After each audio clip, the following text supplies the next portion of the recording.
When the female officer tried to enter the most secure section of the Pentagon, security said, "You don't have clearance for this level," and blocked her. But when General Walker saw her badge, he whispered to security, "Stay quiet. This person was never here." The main entrance of the Pentagon was under tight security control as usual. This five-sided giant building in Virginia was one of the most secure military centers in the world. Every day, thousands of military personnel, civilian employees, and visitors passed through these doors. Monday morning at 07:45, 32-year-old Captain Sarah Chen approached the main security checkpoint. She was a medium-height woman with black hair and a serious facial expression. She wore a standard military uniform, but had a small, inconspicuous badge on her collar. Sergeant Michael Torres was on duty at the security desk. He was an experienced security officer with 15 years of experience and knew all of the Pentagon's procedures by heart. He had scanned thousands of ID cards and encountered every type of security clearance. "Good morning, ma'am. May I see your ID card?" Torres asked politely. Sarah handed over her ID card. Torres passed the card through the security scanner. The screen flashed red and gave an "access denied" warning. Torres frowned. "I'm sorry, let me try again." The second scan gave the same warning. Torres checked the computer screen. Sarah's name appeared in the system, but her security level was unclear. "Ma'am, where are you trying to go?" Torres asked. "E-ring, 5th floor, restricted section," Sarah answered in a calm voice. Torres's eyes widened. E-ring was the outermost ring of the Pentagon, and the 5th floor was where the highest-level commanders were located. The restricted section was an area that only personnel with the highest security clearance could enter. "Ma'am, special authorization is required for entry to this section.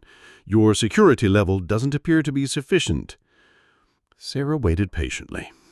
"Could you please call your supervisor?" Torres pressed the button and called Security Chief Major Davis. Davis arrived 5 minutes later, a tall, serious-looking man. "What's the problem, Torres?" Davis asked. "This lady wants to go to the E-ring restricted section, but her ID card isn't recognized by the system." Davis took Sarah's ID card and checked it on his own terminal. The result was the same. Security level unclear. Warning. "Ma'am, which unit do you serve in?" Davis asked. "Classified," Sarah answered simply. Davis looked suspiciously. "There's no such thing as a classified unit. All units must be registered in the system." Sarah touched the small badge on her collar. The badge was in the shape of 3 silver dog-head figures on a black background. It resembled Cerberus from ancient mythology. "Do you know what this badge means?" Sarah asked. Davis looked at the badge but didn't recognize it. There were dozens of different unit badges in the Pentagon, and it was impossible to memorize them all. "No, I don't recognize it. But according to the rules, no one not registered in the system can enter the restricted area." Sarah took a deep breath. She had been encountering this situation for 10 years. The Shadow Recon unit was so secret that most Pentagon personnel weren't even aware of its existence. Just then, heavy footsteps were heard along the corridor. 3-star General Robert Walker was approaching. General Robert Walker was one of the Pentagon's most senior commanders. During his 35-year military career, he had managed countless classified operations. He was one of the rare people who was aware of even the highest-level security clearance units. When Walker approached the security checkpoint, he noticed Sarah. More precisely, he noticed the badge on her collar. His steps slowed, and he looked carefully. 3 silver dog heads on a black background. Shadow Recon. Walker's heart rate increased. His knowledge of this unit dated back 10 years. During the most critical operation in Afghanistan, the Shadow Recon team had saved the units under his command. Even after that operation, Walker hadn't been given the full details of the unit. "What's the problem?" Walker asked as he approached the security desk. Major Davis immediately stood at attention. "Sir, this lady wants to enter the restricted area, but her ID card isn't recognized by the system." Walker looked at Sarah. The woman seemed calm, not worried at all. This was also a typical characteristic of Shadow Recon members: composure in every situation. "May I see the ID card?" Walker asked Sarah. Sarah handed over her card. Walker took the card but didn't even look at it. Instead, he focused on the badge on Sarah's collar. "Where did you get this badge?" Walker asked in a low voice. "By earning it," Sarah replied. This answer cleared Walker's doubts. Someone without knowledge of the Shadow Recon unit couldn't carry this badge, because the badge was specially produced and only given to active duty team members. Walker turned to Major Davis. "Major, do you know this lady?" "No, sir. I'm seeing her for the first time." "Well, let me tell you this." Walker lowered his voice. "This lady was never here. This conversation never happened. Do you understand?" Davis looked confused. "Sir." Walker came closer and whispered, "Shadow Recon operation is ongoing. Even the existence of this person is classified information. Now delete this lady's name from the security control records." Davis's hand trembled. The legends he had heard about Shadow Recon came to mind. One of the Pentagon's most secret units, an elite team whose very existence was kept secret. "Understood, sir." Davis quickly processed on the computer and deleted Sarah's entry record. Torres was also watching in shock. He had been working at the Pentagon for 15 years, but had never encountered such a situation. Walker turned to Sarah. "Captain, you will receive all the support needed for your operation. Access to the restricted area is granted." Sarah bowed her head. "Thank you, General." Walker looked at the security team one last time. "Remember, this never happened." Sarah passed through the security checkpoint and walked toward the elevator. Behind her, confused security officers remained. Davis and Torres looked at each other. They had never seen anything like this in their lives. They realized that even at the Pentagon's most secure point, there were more secret layers. Walker made one last warning before leaving. "Don't discuss this matter with anyone. Your career depends on it." Sarah smiled as she got on the elevator. The secrecy of the Shadow Recon team had been preserved. The operation could continue. As Sarah went up to the 5th floor, the days when the Shadow Recon unit was established came to mind. In 2015, during America's most critical period, problems that couldn't be solved with traditional military units had emerged. Terrorist organizations were using new technologies. Cyber attacks were increasing. Classical warfare methods were becoming inadequate. The Pentagon's highest-level commanders had decided in a secret meeting. A special unit would be established that would not appear in any existing records, would not officially exist, but would conduct the most critical operations. Shadow Recon was born. This unit was not a military unit in the classical sense. Its members were people who were experts in different fields, highly talented and reliable. Computer experts, language experts, tactical experts, psychology experts. Each was selected from the world's best in their field. Sarah was also one of these selected 12 people. Computer engineering graduate from MIT, spoke 3 languages, had received military tactical training. But her most important feature was mental resilience. She could maintain her composure even in the most stressful situations. When she reached the 5th floor, she began walking in the long corridor of E-Ring. This was considered the heart of the Pentagon, the place where the most important decisions were made, the most secret meetings were held. Sarah's target was room 5E924. From the outside, it looked like an ordinary meeting room, but inside it housed the world's most advanced technologies. When she reached the door of the room, she entered her special code. The door opened silently. Inside was part of the Shadow Recon Operations Center. Screens filling the walls, maps, live satellite images. "Sarah, you're late," said Colonel Marcus Rodriguez. "I had a security problem, but General Walker intervened," Sarah replied. Rodriguez nodded. "The usual problem. Our secrecy is our advantage, but also our difficulty." Sarah took her place and looked at the main screen. Today's operation was critical. They were trying to prevent the terror plan detected as a result of 3 months of intelligence work in the Middle East. "What's the situation?" Sarah asked. "The target group will act within 72 hours. They're planning simultaneous attacks in 3 different cities. Our job is to give the necessary information to local forces to stop them." Sarah focused on the keyboard. Shadow Recon's working method was different. They wouldn't attack directly.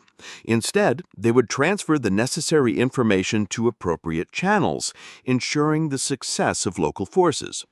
This method provided 2 advantages. First, Shadow Recon's existence remained sacred. Second, since success was attributed to local forces, there were no problems in international relations.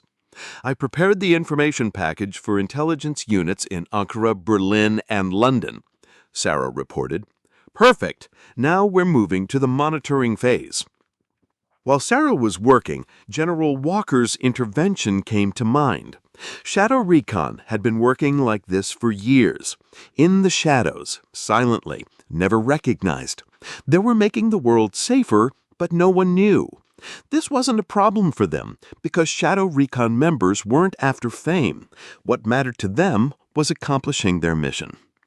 At 15:30, the operation was successfully completed.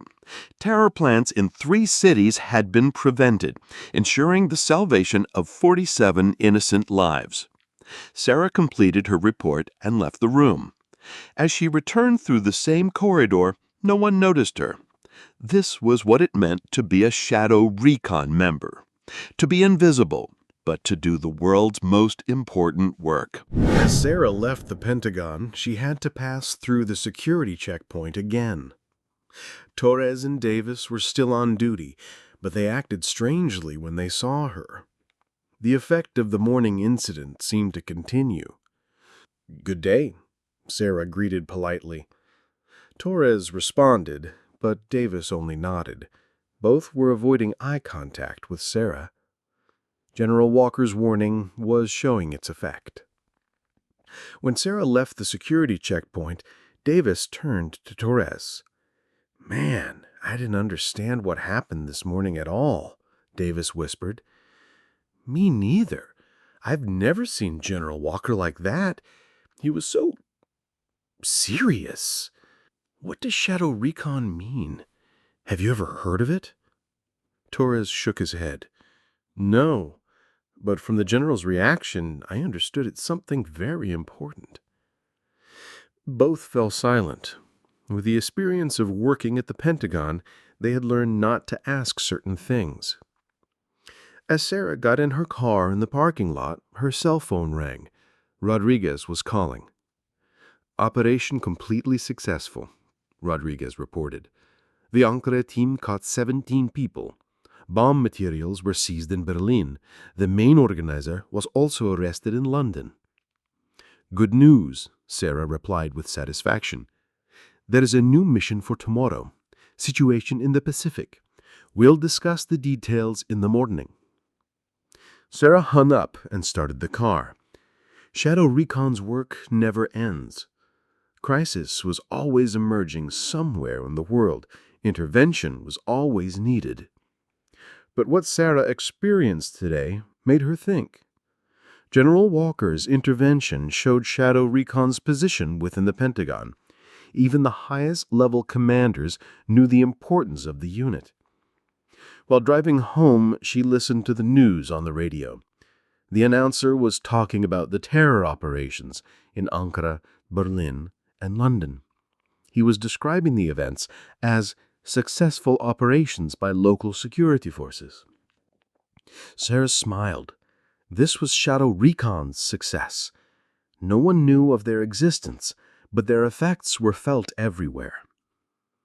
When she reached home, she went up to her apartment. 3rd floor, 2 rooms, simply furnished.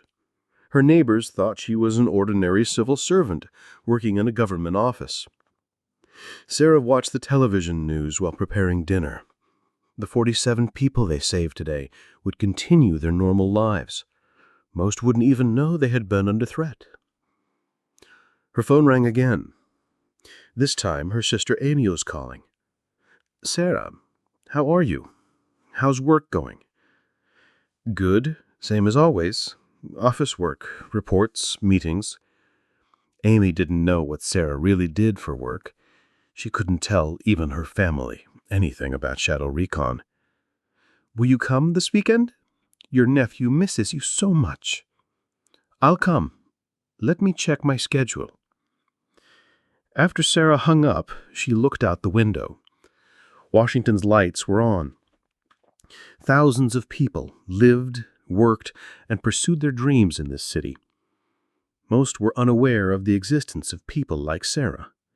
People who worked in the shadows, protected the country's security, silently performed their duties. Being a Shadow Recon member wasn't easy. Setting aside hope for recognition, working secretly from family, constantly living in secrecy. But Sarah was not sorry about this, because she knew the value of the work she did. Every successful operation saved innocent lives, making the world a safer place. Tomorrow would be a new day, a new mission. Shadow Recon was ready. 3 months later, Sarah's Pentagon visits had become routine. Each time she passed through the same security checkpoint, Torres and Davis knew her now, but none of them brought up the subject, acting as if that first day had never happened. General Walker's warning was showing its effect. Shadow Recon's secrecy had been preserved. During this period, Sarah's team had carried out 12 different operations. They prevented cyber attacks, thwarted terror plans, diffused international crises. Each operation in a different field, different geography, different challenge. One Tuesday morning, while Sarah was going to the Pentagon, she heard important news on the radio. The president was making a statement about the cyber attack they had prevented last month. "Thanks to the successful work of our security forces, our country survived a critical threat. The safety of our citizens is always our priority." Sarah smiled again. The president probably wasn't aware of Shadow Recon's existence. He thought the FBI had accomplished this operation. When she arrived at the Pentagon, Torres greeted her kindly. "Good morning, Captain. How are you?" "I'm fine, thank you. How are you?" "We're fine. You can go up to E-Ring." This brief conversation was their new normal. They didn't ask questions, didn't go into details, they just maintained courtesy. When Sarah went up to the 5th floor, she learned that today was a special day. Colonel Rodriguez had called her to the operations center. "Sarah, I have good news for you," Rodriguez greeted with his smile. "What is it?" "Appreciation came from Pentagon High Command. The entire team will be commended for the successes of operations in the last 3 months." Sarah was surprised. "But aren't our successes secret?" "Of course. The commendation will also be secret. It won't appear in official records, but will be entered in your files." This was the biggest award Shadow Recon members could receive. There would be no recognition, but their contributions had been officially acknowledged. "Also," Rodriguez continued, "General Walker wants to speak with you." Walker came to the operations center 10 minutes later. When he saw Sarah, he nodded with satisfaction. "Captain Chen, your performance is extraordinary. The leadership you showed in the last operation is commendable." "Thank you, sir. It's the result of teamwork. Humility is also a nice trait, but don't underestimate your contribution." He paused and took on a thoughtful expression. "I want to tell you something. Shadow Recon's existence is known by only 5 or 6 people. The president is among these people." Sarah was surprised. She didn't know the president was aware. "The president asked me last week, who does these secret operations? I answered, the best ones." Walker looked into Sarah's eyes. "You and your teammates are the country's invisible heroes. No one will know your names. No one will thank you. But the work you do leaves a mark in history." Sarah was moved. These words were the greatest appreciation a Shadow Recon member could hear. "We are honored to do our duty, sir." As Walker was leaving, he added one last thing. "Remember, the greatest heroism is done where no one sees." Sarah felt special when she went home that day. Being a Shadow Recon member wasn't just a job, it was a privilege. Working in the shadows, serving silently, protecting without recognition. This was the path they chose, and they are proud of it.